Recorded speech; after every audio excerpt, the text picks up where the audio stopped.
আসসালামু আলাইকুম। আশা করি সবাই ভালো আছেন, আমিও ভালো আছি।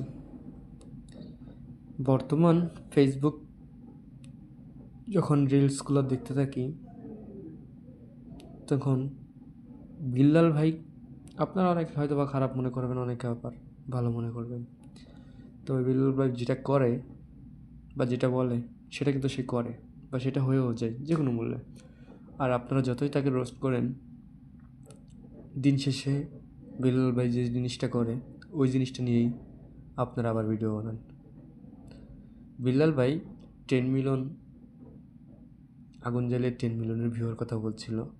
ওই বিষয়টা দেখছি এখন হাজারো কন্টেন্ট ক্রিয়েটর ফলো করতেছে, বা সেম কাহিনী সেম ক্যাটাগরিতে ভিডিও বানাতেছে। তাহলে যেই মানুষটার ভিডিওগুলো আপনারা কপি করে বানাতে থাকেন, আবার সেই মানুষটাকে নিয়েই ট্রল করেন, রোস্ট করেন। বাহ, চমৎকার!